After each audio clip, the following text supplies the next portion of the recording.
歡迎大家收睇賽馬會有趣學中文 YouTube 頻道。呢個頻道專注探討非華語幼兒學習中文嘅問題。呢一個系列嘅內容都係由賽馬會有趣學中文計劃研究所得嘅發現。賽馬會有趣學中文計劃係由香港賽馬會慈善信託基金策劃同埋捐助嘅。研究計劃係由2016年開始，目的係透過家庭、社區、學校嘅結合同埋實證為本嘅創新模式，營造一個具文化回應、愉快而又有意義同埋高效嘅教育學情景，以強化非華語幼兒中文能力嘅發展，從而讓佢哋更順利地銜接小學嘅學習生活，並促進社會共融。本系列嘅教學建議係基於一套有系統設計嘅圖書。呢套圖書系列結合咗文化回應教學理論，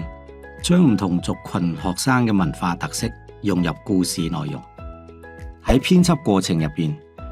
整合咗幼兒工作者、語文老師同埋幼兒文學專家嘅意見，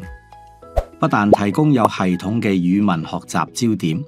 同時創設真實生活語境，帶動幼兒喺家庭同埋社區嘅語言學習，達到非華語幼兒同埋華語幼兒共用學習嘅目的。圖書系列係體現家庭、社區、學校創新介入模式嘅重要成品。教材套經過課堂教學驗證，可以有效協助非華語同埋華語小朋友學習中文。本圖書系列嘅特色有3個：一係包含多元文化導向。二係涵蓋幼兒學習嘅6個大範疇，鼓勵全面發展。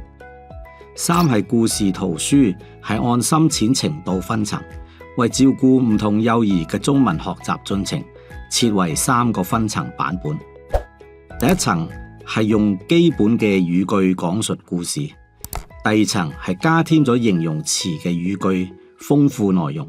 第三層係以更複雜嘅句式描述細節。賽馬會有趣學中文圖書系列共有18套學習材料，每級6套，分別供幼稚園幼兒班、低班同埋高班使用。每套圖書均配備故事大書、教學指引同埋家長手冊，協助老師設計、佈置教學活動，並支援家長喺屋企同埋幼兒共讀共學。喺接下來嘅系列入邊，我哋將會逐步介紹第2語言教學嘅理念同埋實踐方法，幫助教師更有效支援非華語幼兒學習中文。我哋下一集再見。